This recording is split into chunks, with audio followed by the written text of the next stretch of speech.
As 2024 draws to a close, Indian football is at a crossroads. The year saw major changes in the senior men's national team. Manolo Marquez took over the reins from Igor Stimac, and then there was the momentous retirement of the face of Indian football for the last 2 decades, Sunil Chhetri. 11 games played, 6 lost, 5 drawn. Just 4 goals scored and 15 conceded. Doesn't make for good reading at all. The last time India didn't win a single match over the course of a calendar year was back in 2014. The year started with a tepid 1-2 loss against Afghanistan in a FIFA World Cup qualifier.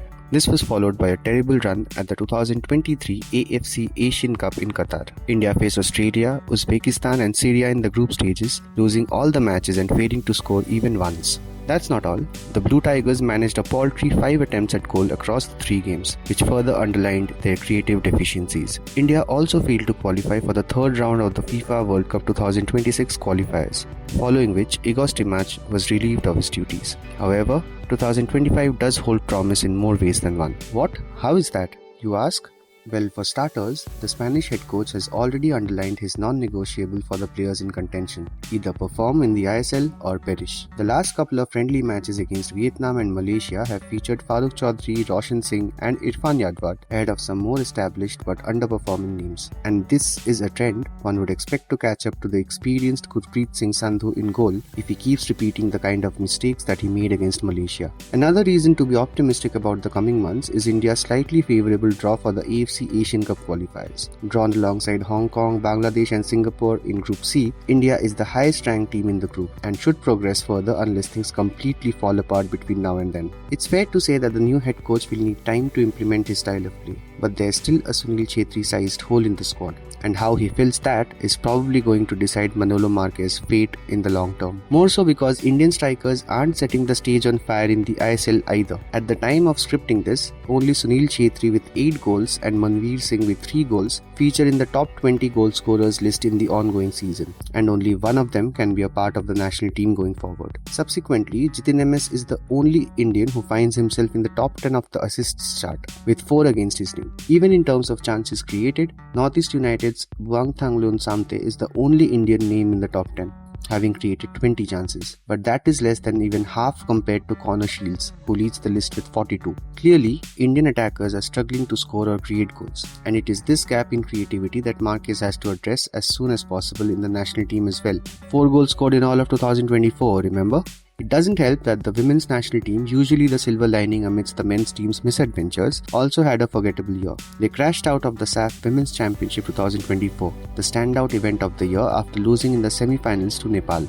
Moreover, the year has been a turbulent one for domestic football in the country as well. It all started with allegations of corruption against AIFF President Kalyan Chaubey himself. Nilanjan Bhattacharjee, who was sacked as AIFF's principal legal head, wrote to the Prime Minister claiming that Chaubey had siphoned off money from the Federation's funds for his personal expenses. He also alleged that he had worked out corruption avenues through a non-transparent tender process. Then came the Anar Ali transfer fiasco. In July, the 24-year-old defender had unilaterally terminated his 4-year loan contract with Mohun Bagan Supergiant and signed a permanent 5-year deal with East Bengal from Delhi FC. However, Mohun Bagan appealed against the move, labeling it without just cause. The AIFF Player Status Committee initially agreed with the complaint, imposing a Rs 12.9 crore fine for Anwar and a transfer ban for both East Bengal and Delhi FC. Thereafter, the matter was taken to the Delhi High Court, which asked the Player Status Committee to revisit the proceedings, and eventually Anwar got an NOC to play for the Red and Golds. Even as the Anwar transfer saga was taking the headlines, I-League clubs picked a fight with AIFF, which went on until the eve of the start of the league.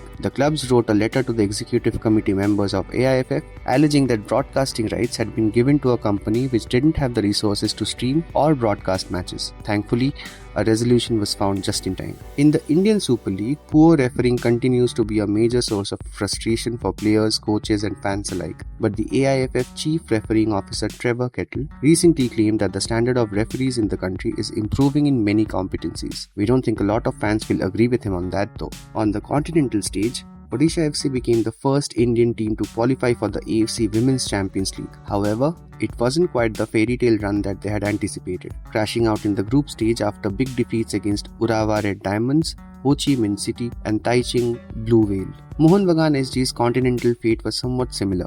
They refused to travel to Iran to face Tractor FC in the AFC Champions League 2 amid the Iran-Israel war. But no sympathies were forthcoming from the AFC, who declared all their results to be null and void. The story was different for East Bengal though, India's representative in the inaugural season of the AFC Challenge League, the third-tier AFC competition.